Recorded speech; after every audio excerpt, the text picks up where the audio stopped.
안녕하세요. 피지오프입니다. 네, 이번 영상에서는 허리에서부터 발목까지, 그러니까 허리, 엉덩이, 발목, 또 무릎 이렇게 서로 연결되는 어떤 기능적인 문제들, 각 관절이 따로따로 구분되지 않고 또 분리되지 않고 서로 연결되는 어떤 기능적인 문제들을 어떻게 접근할 수 있는지 또 그와 관련된 내용들을 좀 준비해 봤습니다. 네, 보시게 되면 이제 관련된 영상들 하나하나를 좀 설명을 드리면서 좀 말씀을 드려볼게요. 자, 먼저 이제 고관절 쪽이나 혹은 백페인으로 인해서 오는 환자분들을 보면 상당수가 글루테우스 맥시무스, 대둔근이 약해져 있는 경우를 우리가 정말 많이 보죠. 네, 그런데 이런 환자분들의 어떤 환경이나 또 직업 활동, 또 어떤 과사 활동, 또 이런 전반을 이렇게 들어보면 항시 좀 오래 서 있거나 걸어야 되는 그런 상황들을 많이 이제 접하게 돼요. 환자분들이요. 자, 이제 오래 서 있어야 되는 경우를 우리가 한번 예로 들어보면 오래 서 있다 보면 이제 문제가 생기는 게 뭐냐면 글루테우스 맥시무스가 약하면 이제 어디가 더 이제 과하게 쓰냐 하면 플란타 플렉서가 더 많이 쓰게 되죠. 대표적인 플란타 플렉서가 이제 가스트로크니미우스, GCM 약자로, 그리고 이제 솔레우스, 이렇게 이제 두 가지의 대표적인 종아리 근육이 많이 더 과사용되게 되죠. 이제 그래서 우리가 이제 백페인 환자로 대둔근이 약해졌는데도 불구하고 다리 통증이 나타나는 경우가 의외로 많아요.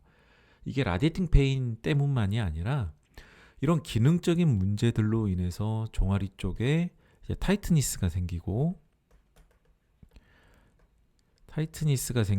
이로 인해서 생기는 레퍼드 페인이 또 발생할 수가 있죠.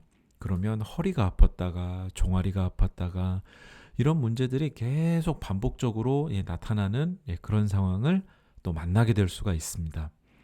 자, 이렇게 해서 이제 대둔근이 약할 경우, 골반이 약하면서 이제 대둔근이 약할 경우에 이제 이런 문제들이 좀 발생할 수가 있고, 또 오래 이제 서 있어야 되는 상황에서는요, 사실 글루테우스 맥시무스뿐만 아니라 이렇게 솔레우스의 기능을 통해서 니조인트 익스텐션 포스처가 오래 유지될 수 있도록 이렇게 하는 역할을 하는데, 이 솔레우스가 약하게 되면, 글루테우스 맥시무스와 솔레우스가 약하게 되면 어떤 기능들이, 어떤 근육이 더 많이 과활성, 쉽게 말하면 오버 액티베이션 되게 될까요? 네, 렉투스 페모리스가 더 오버 액티베이션 되게 되겠죠.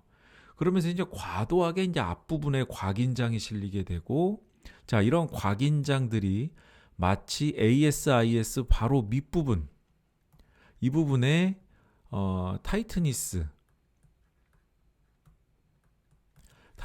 일으키면서 마치 소아스의 쇼트닝처럼 이 부분에 깝깝함이나 혹은 뻣뻣함이나 이런 부분들을 일으킬 수가 있는 거예요. 자, 지금 제가 이제 계속 이런 사례들을 계속 언급해 드릴 때마다 좀 복잡하게 이제 생각이 드실 겁니다. 왜냐하면 계속 이런 문제들이 꼬리에 꼬리를 물거든요. 자, 그래서 지금 제가 말씀드리는 이러한 어떤 맥락을 쫓아보시면 어때요? 보이지 않는 각각의 기능들이 사실은 서로 연결돼 있다는 것을 우리가 쉽게 알 수 있어요. 그래서 백페인 환자라 할지라도, 또 대둔근이 약한 환자라 할지라도 사실은 대둔근에 대한 엑서사이즈만 들어가는 게 아니라 무엇이 들어가야 돼요, 여러분들? 솔레우스 엑서사이즈도 들어가야 돼요. 우리가 이제 솔레우스 플란타 플렉션 또 돌지 플렉션 테스트 해보면서 사실 솔레우스나 GCM 머슬 같은 경우는 여기 보면 제가 이제 써드릴게요. GCM이나 그 다음에 솔레우스 같은 경우는 우리가 이제 풀어주는 근육으로 생각하고 많이 이제 마사지 위주의 치료를 많이 하게 되는데, 사실 가스트로크니미우스 같은 경우는 투조인트 머슬이잖아요. 이 친구 같은 경우는. 그리고 이제 이 친구 솔레우스 같은 경우는 원조인트 머슬인데, 이 근육의 특성상 솔레우스는 느리고 지속적인 기능을 갖고 있고, 그다음에 이제 GCM 머슬 같은 경우는 그보다도 훨씬 센 힘을 발휘할 수 있는 토크를 일으키는 근육이기도 하죠. 그래서 오래 서 있을 수 있는 자세에서는 더구나 대둔근이 약한 상황에서의 오래 서 있어야 되는 상황에서는 솔레우스의 근력을 반드시 측정해야 되는 겁니다. 자, 그런데 보면 이제 솔레우스 같은 경우는 방금 말씀드린 것처럼 원조인트 머슬이죠. 그래서 테스트를 할 때는 니 플렉션 된 상태에서 이제 검사를 해야 되는 거예요. 여러분들 이건 학부 때 다 이미 배우셨으리라 생각이 됩니다. 그래서 양측 비교를 했을 때 솔레우스 건측과 환측이 유의미한 차이가 있다고 하면 솔레우스에 대한 엑서사이즈가 먼저 기본으로 들어가야 돼요. 그리고 이어서 글루테우스 맥시무스에 대한 엑서사이즈가 들어가야 되겠죠. 자, 이렇게 글루테우스 맥시무스와 솔레우스, 만약에 이 두 가지 근육이 제대로 된 기능을 할 수 없다 하면 세 번째로 보상을 더해서 오버 액티베이션 되는 게 뭐냐면 렉투스 페모리스라고 말씀드렸습니다. 근데 제가 이전 영상에서 렉투스 페모리스의 오버 액티베이션은 어떤 기능을 떨어뜨릴 수 있다고 말씀드렸냐면 바스투스 인터메디우스의 기능을 약화시킬 수 있다라고 말씀드렸어요.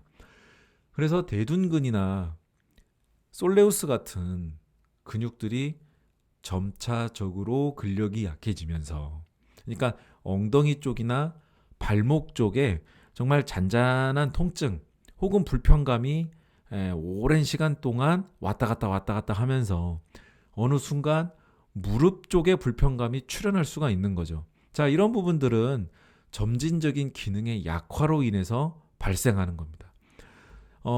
렉투스 페모리스와 바스투스 인터메디우스의 상관관계도 제가 여러 차례 설명을 드린 바가 있어요. 렉투스 페모리스도 투조인트 머슬이고요. 바스투스 인터메디우스도 원조인트 머슬이죠. 자, 이런 측면에서 보면 무릎의 안정성에 관여하는 바스투스 인터메디우스와 발목의 안정성에 관여하는 원조인트 머슬인 솔레우스, 공통점이 이렇게 이제 원조인트 머슬로 있게 되는데 모두 다 느리고 지속적인 힘을 발휘할 수 있는, 바스투스 인터메디우스도 강한 토크를 일으키진 않지만 무릎의 안정성을 유지할 수 있는 충분한 그리고 지속적인 힘을 발휘하는 거죠.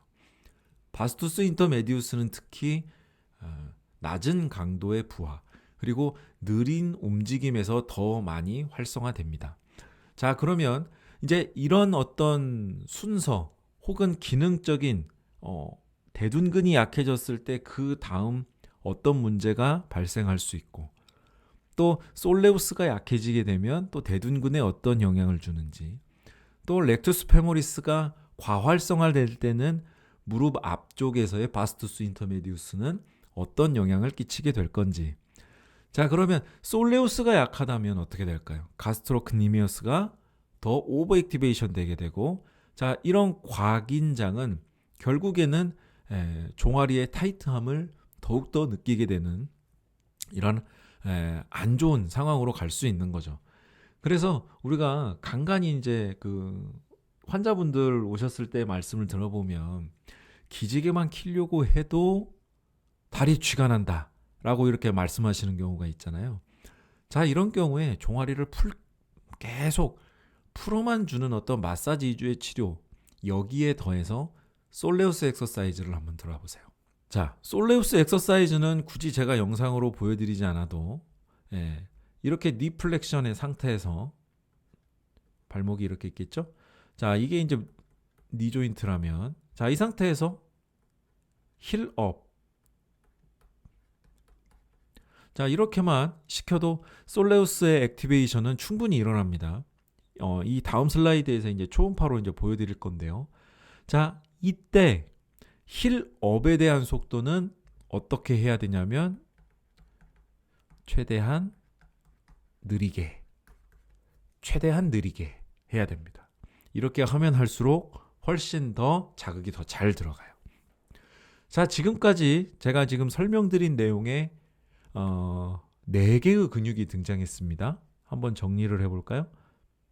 먼저 글루테우스 맥시무스, 대둔근, 그 다음에 솔레우스, 그 다음에 렉투스 페모리스, 그리고 끝으로 바스투스 인터메디우스. 이렇게 4개의 근육이 등장을 합니다. 여기에 이제 GCM도 참고적으로 알아두시면 좋겠죠. 자, 이렇게 후방과 앞부분, 전방에서의 어떤 이런 역학적인, 기능적인 상관관계를 조금 염두에 두시면서 이제 솔레우스와 GCM 머슬의 어떤 수축에 대해서 한번 영상으로 한번 담아봤습니다. 먼저 보실 건 좀 불수의적인, 불수의적인이 아니죠. 먼저 보실 건 좀 정상이 아닌 상황이에요. 그러니까 지금 90도 디플렉션 한 상태에서 힐업을 시킨 상황인데, 이때는 솔레우스가 주도적으로 써야 되는데 지금 GCM 머슬이 주도적으로 쓰고 있는 상황입니다. 자, 힐업을 했을 때, 그렇죠. 지금 솔레우스가 오히려 밀고 나가야 되는데 힐업을 할 때 GCM이 먼저 확 밀고 내려와지는 모습을 볼 수가 있죠. 자, 이제 지금은 이제 정상인 겁니다. 지금은 잘 써지는 솔레우스죠. 지금 힐업을 시키면 솔레우스 수축이 일어나면서 솔레우스가 GCM 머슬을 밀고 그대로 버티고 있으면서요. 다시 힐 다운, 힐업. 지금 이 장면이 힐업 된 장면입니다. 그리고 다시 힐 다운, 다시 힐업. 지금이 이제 힐업 된 장면이고 다시 힐 다운. 자, 이래서 지금 GCM 머슬과 솔레우스는 니 조인트 90도 플렉션 시킨 상태에서 플란타 플렉션을 시켰을 때는 솔레우스가 주도적으로 좀 사용을 더 하고 상대적으로 GCM 머슬은 사용하는 비율이 적은 게 사실은 정상이죠. 근데 이제 일부 환자들에서는 방금 보시는 것처럼 훅 밀고 들어가죠. 이렇게 방금 다시요. 자, 힐업 시키자마자 GCM이 바로 파이어링 하죠. 그러니까 솔레우스가 먼저 파이어링을 해야 되는데 거꾸로 지금 얘가 먼저 밀고 나오는 이런 상황이 된 거죠. 이거는 패턴을 조금 바꿔줄 필요가 있습니다. 패턴을 바꿔준다는 건 솔레우스 엑서사이즈를 아까 설명드린 방법대로 니 조인트 90도 시킨 상태에서, 그러니까 뭐 간단한 예로 의자에 앉아서 니 조인트가 90도 플렉션 될 수 있도록 높이에 맞는 의자에 앉은 상태에서 힐업을 시키는데, 앵클에 힐업을 시키는데 속도를 최대한 천천히 가는 겁니다. 최대한 천천히 업 했다가 천천히 다운, 다시 천천히 업 했다가 천천히 다운, 이런 식으로 계속 반복하는 거예요. 처음에는 업 할 때는 부드럽게 올라가는데 다운 할 때는 뚝뚝뚝 이렇게 끊어지는 듯한 느낌이 들 겁니다. 그러니까 마치 계단식으로 내려오는 것처럼요. 그런데 이걸 계속 반복하면 그 현상이 없어져요. 그리고 나서 좀 추적을 한 다음에 이제 초음파로 확인해 보면 또 의미 있는 변화가 나타납니다.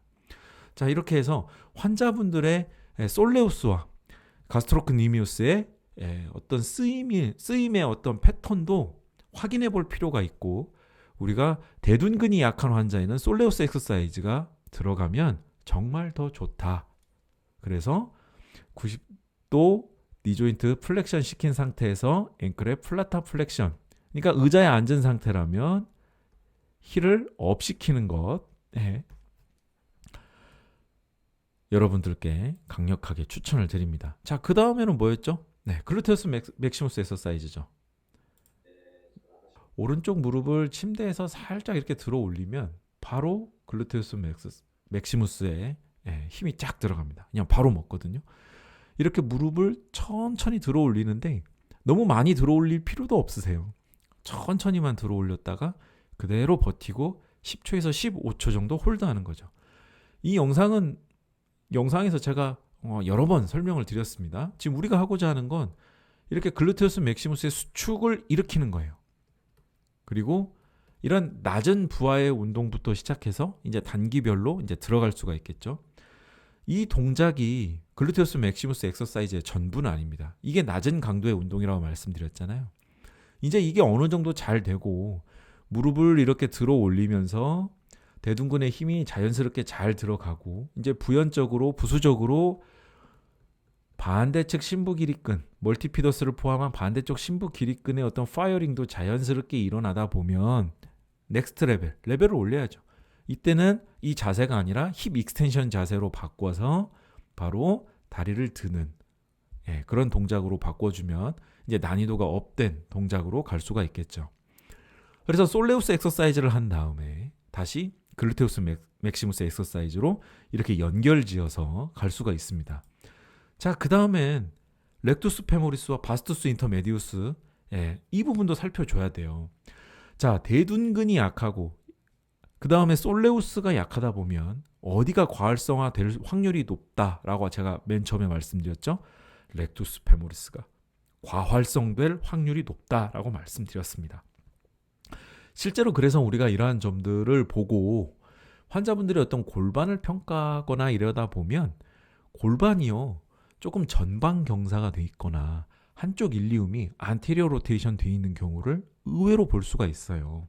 그런데 이게 맞아떨어질 때가 있습니다. 자, 이런 경우라면 AS 돼 있는 한쪽에 AS 돼 있으면 그쪽은 글루테우스 맥시무스 위크가 있다. 우리가 이렇게 이제 골역학적인 관점을 놓고 볼 때는 이제 우리가 그렇게 배우잖아요. 그러니까 이런 부분들이 다 어떻게 보면 교과서적으로 맞아떨어지긴 해요. 그러나 우리가 이제 환자들을 볼 때는 그런 어떤 이론적인 것을 두고 이제 하나하나 디테일하게 이제 따져봐야 되긴 하겠죠. 자, 이제 렉투스 페모리스의 위크가 있을 때, 오버 액티베이션이 될 땐 어디가 과활성화되는 게 아니라 오히려 활성도가 떨어진다고 말씀드렸냐면 바스투스 인터메디우스의 활성도가 떨어진다라고 말씀을 드렸습니다. 그래서 실제로 환자분들의 소노를 보면 이렇게 앵클 조인트가 거의 90도에 가까울수록 바스투스 인터메디우스의 활성도가 증가해야 되는데 오히려 거꾸로 감소해버리는 이런 영상 이전에 제가 하프스쿼드 소개하면서 올려드렸던 적이 있어요. 자, 그래서 이것과 관련해서도 우리가 패턴을 바꿔줘야 될 거 아니겠습니까? 만약에 렉투스 페모리스가 지금 과활성화된 환자분이라면 무릎 통증을 동반한 상황이라면 더더욱 하프스쿼드까지 같이 연계해서 생각을 해줘야 될 겁니다. 자, 그래서 방금 설명드린 것처럼 바스투스 인터메디우스가 제대로 쓴다면 이렇게 벌크업 되면서 렉투스 페모리스의 활성도가 낮아지고 바스투스 인터메디우스의 활성도가 높아지는 어떤 가장 이상적인 수축이 나타날 수 있는 것이죠. 자, 그래서 제가 지금 일련의 어떤 순서를 설명드렸잖아요. 지금 처음부터 다시 보면 먼저 글루테우스의 맥시무스가 약할 때 솔레우스를 확인해야 되고 솔레우스까지 같이 약한 상황이라면 렉투스 페모리스가 오버 액티베이션 되진 않았는지 확인을 해야 되고 그렇다면 바스투스 인터메디우스와의 어떤 상관관계, 그러니까 수축에 대한 상관관계를 살펴볼 필요가 있다. 그래서 여기에 대한 엑서사이즈도 같이 들어가 줘야 된다라는 점으로 오늘 이렇게 영상을 준비를 해봤습니다. 백페인 환자분들의 이런 사례가 굉장히 많잖아요. 그래서 오늘 내용 통해서 선생님들이 이 영상에서 내 환자 이 케이스에 해당이 되는데 내 환자 허리가 아픈 사람이 허리가 아팠는데 이제 무릎도 아프다고 하시는데 자, 이럴 경우에 제가 설명드린 내용이 뭐 전체를 다 해석할 수 있는 하나의 기준은 아니지만 그래도 이 영상에 나와 있는 정보를 활용하신다면 선생님들이 지금 환자분들을 치료하는 그러한 증상을 조금 더 한 걸음 더 가까이 접근하는데 분명히 도움이 되실 거라 생각합니다. 그래서 우리가 흔히 보면 글루테우스 맥시무스나 스쿼드 자세 같은 렉투스 페모리스의 활성도 같은 경우는 우리가 조절하기 위해서 많이 노력하는데 의외로 솔레우스를 많이 놓치시거든요. 그래서 사실 오늘은 이 솔레우스를 좀 제가 말씀드리고 싶어서 이 영상을 좀 준비했기도 합니다. 꼭 솔레우스 놓치지 마시고 선생님들 치료에 있어서 이 부분도 포함시켜 보시면 좋겠습니다. 네, 지금까지 시청해주신 선생님들 감사드리고요. 또 환절기 감기 조심하시길 바라겠습니다. 감사합니다.